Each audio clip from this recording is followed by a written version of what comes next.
being able to come together as a team and learning their students, finding out where their individual needs are, their individual strengths, and what they need to feel like school is their most consistent and predictable community is what gives me hope.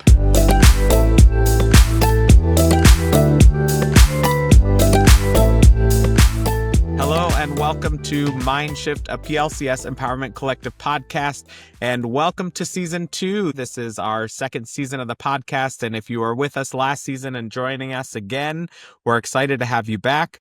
My name is Christopher, and I am one of your hosts today. And I'm Deb. I'm your co-host. Welcome, everyone.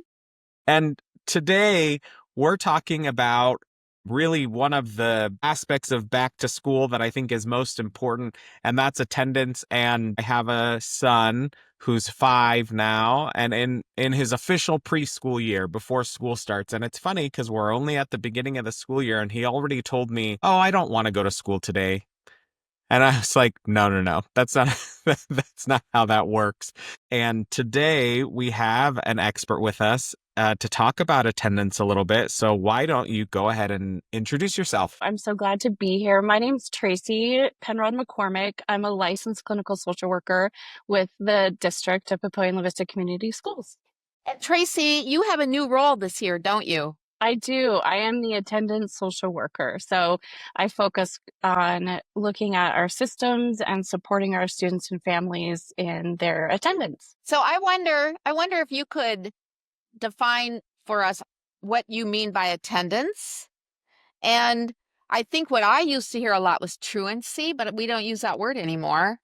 Yeah, So we use both now. So we use both truancy and chronic absenteeism. And chronic absenteeism is really the conceptualization that we want to think about now because it is looking at attendance across the board. So missing school is missing school for any reason. It could be because you're gone for a vacation. It could be because of a funeral. It could be a hospitalization. It could be a lot of our students now are playing select sports, and so they're gone for games and tournaments. So any absence at all falls into that category. And once you hit 10% or more of missing your school time, then you've reached chronic absenteeism.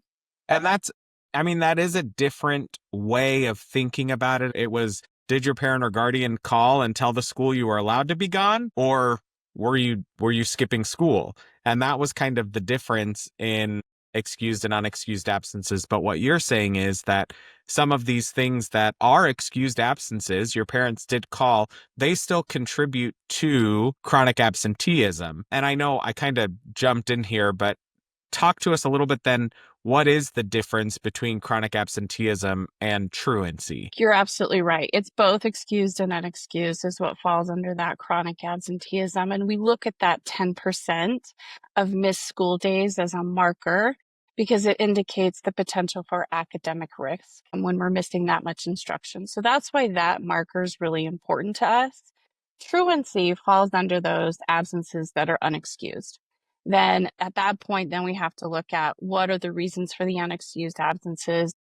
Then we move into some different systems when we look at truancy. But as a district and really as a society, we're shifting to look at those chronic absenteeism pieces because we want to look at what are barriers for getting our kids to school and how we can support them. Tracy, I'm wondering if this attitude that school is not as important isn't the right word, but that the fact that people do think it's more optional, is that parents? Is it students? Who's thinking that?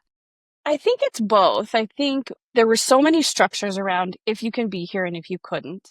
And then we began having a default of if I don't feel well, if I have something going on, if I have a sickness, my default is just to stay home. So then as families and as systems begin to develop, we've just now become accustomed to staying home and it's become easier. So then when students want to stay home or they don't feel good, having to say, sorry, you're going has become difficult because as a society, the default has become to stay home. I also think the other piece is there's been a huge shift in that belief that school is number one and it's just what we do. So then we move into reminding students that schools are the most predictable and consistent place for kids. So, and it's our first entrance into a sense of community and engagement. And so there's so many things in those experiences that students learn outside of academics. And so just reminding families of what our schools represent and what they can provide students, even outside of academics. So one of the things we're seeing is more students missing school, not just because of physical illness, but also because of worries about anxiety or depression. How are you seeing that in your role as an attendance specialist? I think that's one of the deeper, more complex pieces that we're seeing in students is there is a lot more anxiety, a lot more depression, and a lot more mental health-based reasons that students are missing. And so what we're experiencing is this increase in both symptomology that's keeping them home because of anxiety about peers or academic overwhelming them, or more significant issues where we're seeing hospitalizations increase. And when that occurs, there's often a substantial amount of days missed in a row. And then looking at reentry and how we can support kids in reentry. One of the things that I feel like was really prevalent when I was going through school and even in my first years of teaching was encouraging perfect attendance. And some of the things that you're saying sound like really legitimate reasons to miss school. I mean, I know for me, if a member of my team is sick, I'm like, do not come to work. I don't want to catch whatever it is that you have. Or if you are struggling with your mental health and you need to get support, taking time to do that during the school day is sometimes the only time that you have available to meet with those professionals to do some of those things. So those sound like legitimate reasons to me to miss school. So what do we do here as far as encouraging attendance? Because, you talked about chronic absenteeism and we're trying to move the needle on that and trying to get kids in school more, but also trying to acknowledge and respect that everybody doesn't have a great day every day. So what are some of the things that we're doing here to fit both pieces in? One of the things I always say is life gets lifey. So we want to give space and honor the things that families and students go through and allow them that time to be gone. It's when it begins to impact their social relationships, their relationships with peers, and their academics is when we become concerned. And that's that 10% of time that they've missed is when we start to be concerned and they could potentially be at risk. It seems as though there's almost a double-edged sword here because earlier you said something about school being the place where students can get not just the academics that they need, but also the relationship building and the support and all those, I guess I'd call them soft skills that we want them to have. And yet the flip side of that is those are the reasons kids don't want to come to school. They may have difficult relationships with peers or teachers. It may be hard to know how to take turns and follow the rules and doing all those kinds of things. So how do we, as a school and maybe as parents, how do we manage? Our schools are working really hard to build trusting relationships and connected relationships with students and families so that families and students know that this is the place to be. The biggest key is for families to communicate so that we know what's going on, because as soon as we know, we are going to move into breaking down those barriers and supporting those students and families individually that meets their particular need. Keeping those communication lines open between the families and the schools so that the schools can do what we're equipped to do in supporting your students. To take the conversation back to the home, I mentioned at the beginning that Leo tells me every once in a while, oh, I don't want to go to school today. And let's fast forward that a couple years, say he's in elementary and he says, I don't want to go to school today. And I'll tell you right now, my not great answer is, you have to go to school. So what can conversations look like at home to answer that question a little bit better than just saying, well, you're going to school because I'm telling you that you're going to school? Coming off summer is always hard because we love being at home, but then talking about, hey, I know it's hard coming off summer, but we got to go. But also, tell me what is made, I wonder why it's hard for you to go today. So having kind of those open-ended questions of, I'm wondering what's going on, or how's your friends, or what's math like?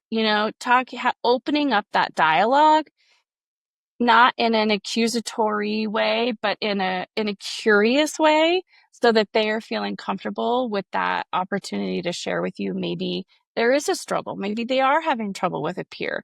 Maybe they're sitting next to somebody that's distracting them all the time or is bothering them. Or maybe they just simply don't get along with the teacher.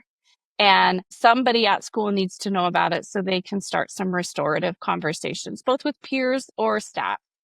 Those things can happen. But the nice thing about school is there are so many safety nets and preventative pieces and responsive pieces that if it's not working out, the opportunity to learn skills and to have an adult navigate it with you helps build our resiliency. I'm thinking that when you said earlier about the communication between the family and the school needs to really be transparent and open. I'm wondering, just on a practical level, if I'm a parent, my kid says, I don't want to go to school, do I email the teacher? Practically speaking, what does a parent do? Practically speaking, if you are talking to them and they're like, nope, it's not happening. And you're like, what do I do now? It's a phone call to that school is what's going to be your first line. And they're either going to get you in contact with a counselor or a social worker, or they will help talk you through that process and to know what we can do for next steps. That's helpful. Absolutely call that school because they are ready and willing. We started talking about attendance, and it is so much more than just whether or not you're going to school.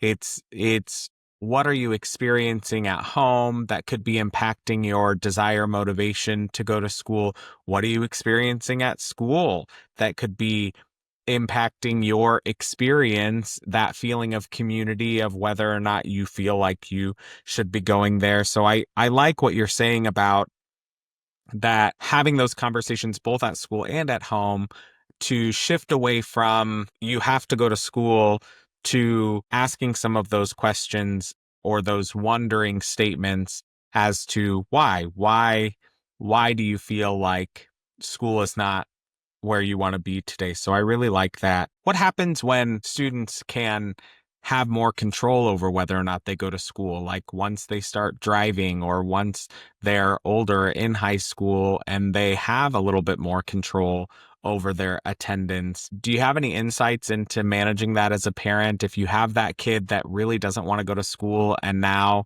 they are in control a little bit more, how can we support them? So they do have a little bit more autonomy in there.